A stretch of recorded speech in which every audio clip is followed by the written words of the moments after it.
Graça e paz em Jesus a todos. Estamos aqui de volta em nossa terceira parte de nossa segunda aula de psicologia dentro do contexto teológico. Vamos lá, nós estamos aqui falando sobre o transtorno de pânico e dentro do transtorno de pânico falando sobre agorafobia. E dando continuidade no assunto sobre a agorafobia, nós falamos sobre as causas, frequência e agora o tratamento. Vamos lá? A investigação mostra que o tratamento psicológico, cognitivo, comportamental do pânico tem uma eficácia em cerca de 80% dos casos. Os medicamentos não parecem curar o pânico, porque não eliminam o medo das sensações do corpo que indiciam o pânico, nem ensinam às pessoas as estratégias para lidar com o pânico. Os medicamentos apenas diminuem os sintomas e são úteis neste sentido. Outro problema dos medicamentos é que, se forem tomados durante semanas ou meses, podem provocar dependência. Também é frequente que os sintomas do pânico reapareçam depois de deixar de tomar a medicação.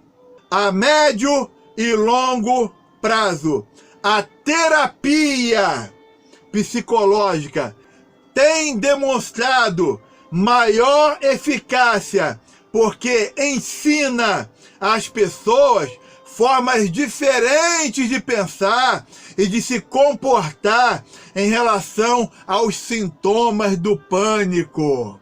O tratamento psicológico que realizamos tem o objetivo de ultrapassar o medo do pânico e aprender a lidar com a ansiedade e o medo sem evitação.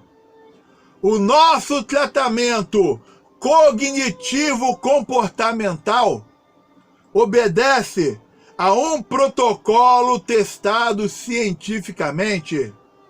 Na primeira sessão, são avaliadas as crenças associadas ao pânico. Exemplo: vou enlouquecer, vou morrer, vou gritar, vou fazer uma má figura, em público e etc.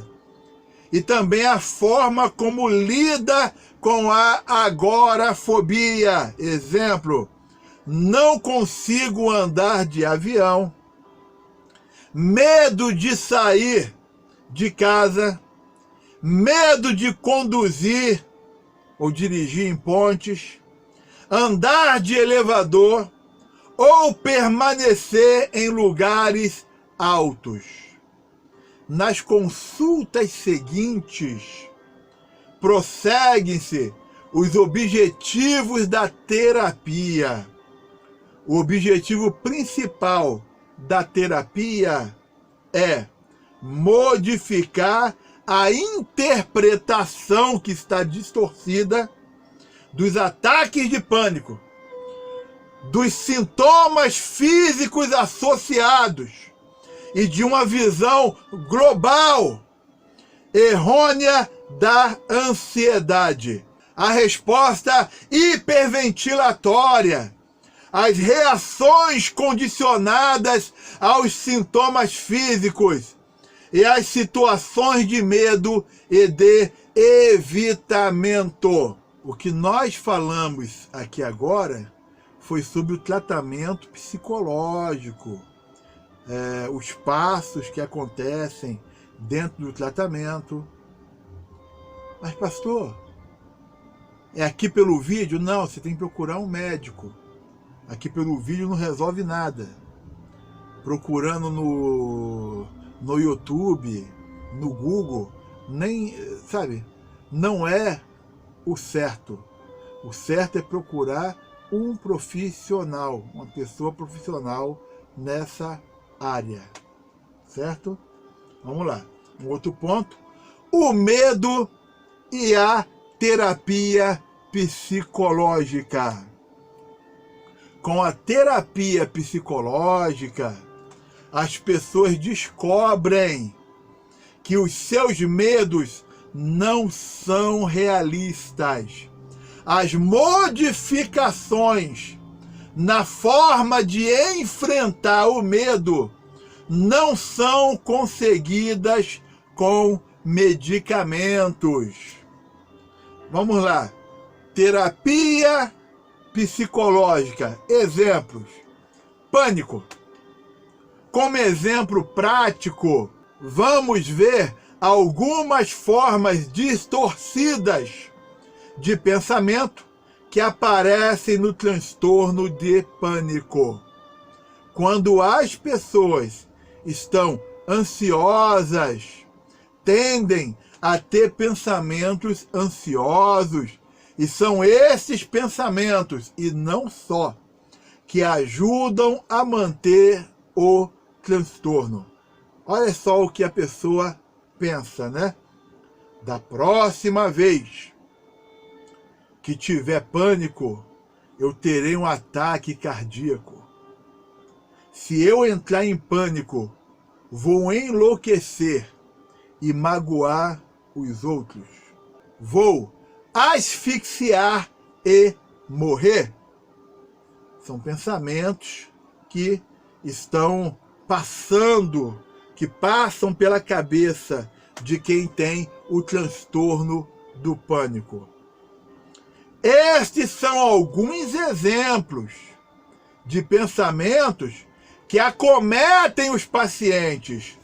É uma forma de pensar que exagera ou superestima o risco, pois isto é altamente improvável de acontecer. O pânico é inofensivo para o organismo, apesar dos sintomas desagradáveis.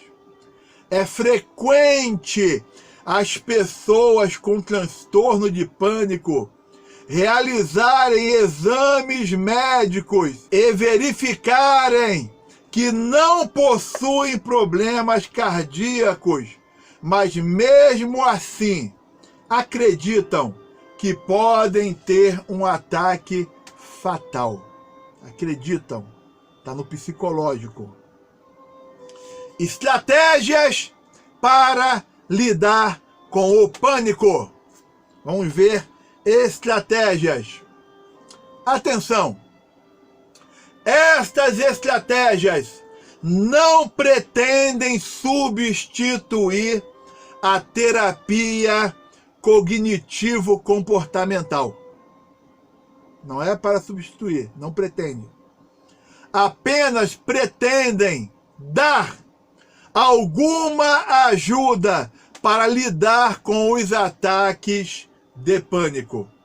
A terapia cognitivo-comportamental é indispensável para o tratamento do pânico. Então vamos lá. Estratégias. Primeiro ponto. Sente-se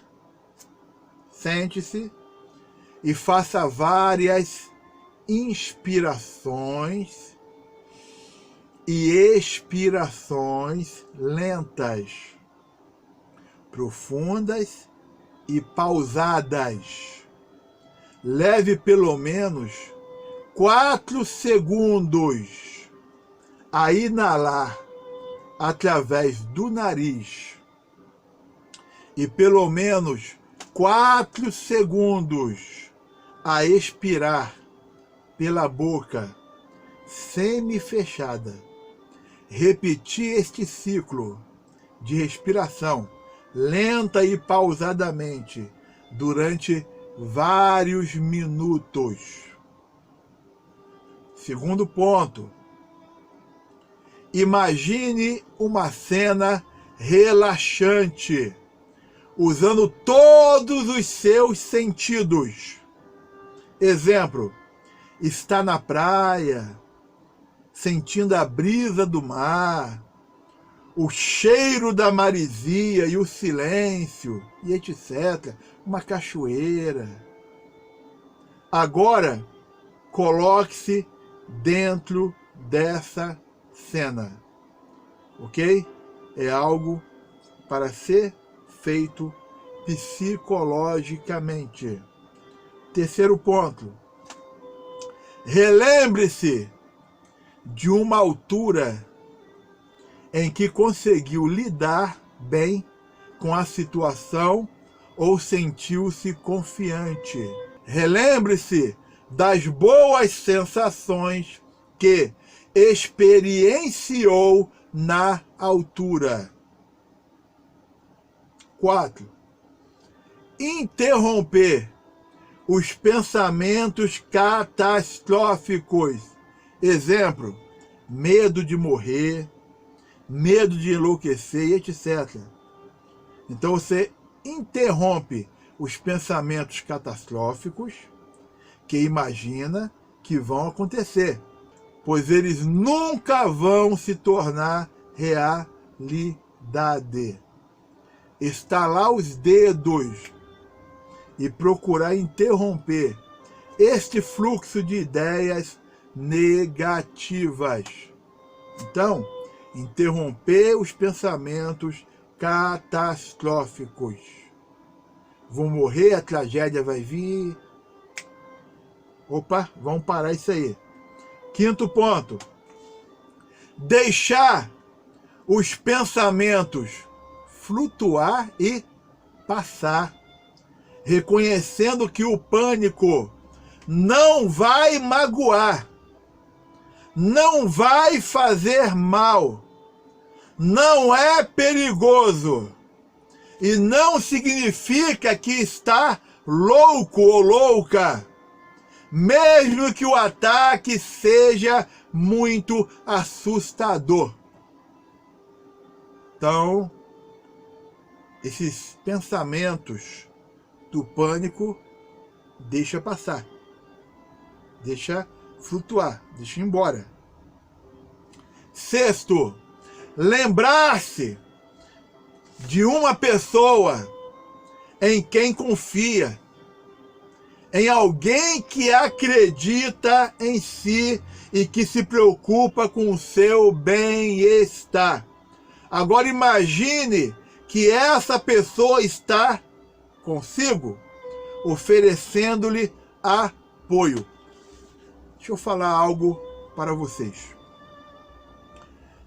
Psicologicamente, nem todos familiares, amigos, amigas, nem todo mundo entende o transtorno do pânico.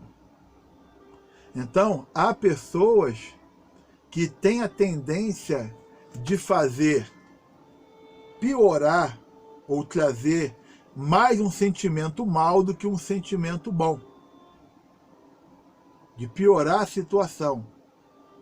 Então, psicologicamente, substitua essa pessoa, não é que você vai dar um gelo, ignorar, mas para o teu bem-estar, para a tua saúde psicológica, ok? Você vai lembrar de uma pessoa que confia, uma pessoa que te entende, uma pessoa que entende o que você está passando, ok? E vai estar ali psicologicamente pensando nessa pessoa e trazendo para si um bem-estar, ok? Sétimo ponto, lembrar-se que o pânico é apenas uma resposta natural do sistema de alarme do corpo, que foi ligado, apesar de não ser necessário. O corpo ligou o alarme. Se houvesse um perigo real e fosse necessário fugir ou lutar, o coração a bater rápido seria indispensável para uma corrida mais eficaz e rápida, permitindo sobreviver. A diferença é que no ataque de pânico não há nenhum perigo real. Apesar de o cérebro se enganar ao interpretar a realidade como perigosa. O cérebro engana. Então lembre-se que o ataque do pânico é um alarme que o corpo ligou, sem necessidade. Certo? Oitavo, procurar abrandar o que estava a fazer, a sua atividade. Abrande o ritmo da respiração. Abrande os pensamentos negativos. Relaxe o corpo inteiro, da cabeça aos pés. Depois, calmamente, volte para aquilo que estava a fazer antes do ataque. É necessário relaxar a mente, relaxar a cabeça, relaxar a sua respiração, o seu corpo. Abrandar, né? Deixar mais suave, tranquilo. Vamos lá. Nono, o 9. Relembre-se que o ataque de pânico sempre acaba. Em média, dura cerca de 10 minutos. Em 10 minutos, o mundo está caindo sobre você. 10 minutos, você está morrendo. Acabou os 10 minutos, acabou o ataque de pânico. Chama bombeiro, chama ambulância, chama isso, chama médico, pede socorro. E daqui a pouco, acabou. Teve uma crise terrível, uma pressão terrível. E 10 minutos, o ataque de pânico acaba. 10º, ocupe a sua mente com uma atividade absorvente. Ouça um programa interessante. Concentre-se no que está a acontecer no meio ambiente, em vez do que está a acontecer no seu corpo. Centre-se no presente e não no futuro. Esteja concentrado no presente e não no futuro. Não dê espaço para a ansiedade. Não dê espaço para a ansiedade. Tenha controle. Ocupe a sua mente com questões boas para você. Em alguns momentos, vai haver necessidade de diminuir as informações. Um ataque de pânico, por exemplo, um transtorno de pânico. Às vezes, o simples fato de ligar uma televisão já é uma problemática terrível. Então, a pessoa, em algum momento desses ataques, ou agorafobia, a pessoa vai querer tranquilidade, vai necessitar de paz, vai necessitar assim, nada de grito, nada de criança gritando. Então, procure o ambiente de tranquilidade. Procure. Pastor, não deu para pegar tudo. Volte os vídeos dessa nossa segunda aula de psicologia. Analise tudo, ok? Veja, ainda mais pessoal da área religiosa, que em muitos momentos interpretam que tudo o que acontece, não são todos, tá? Eu não sou um deles. Tem pessoas que interpretam que muita coisa que acontece com as pessoas é ataque demoníaco. E não é. Estamos aqui falando de doenças psicossomáticas, estamos falando aqui de transtorno de pânico, estamos falando de agorafobia, ok? Nós paramos a nossa aula por aqui. O Senhor abençoe a todos, graça e paz em Jesus. Amém.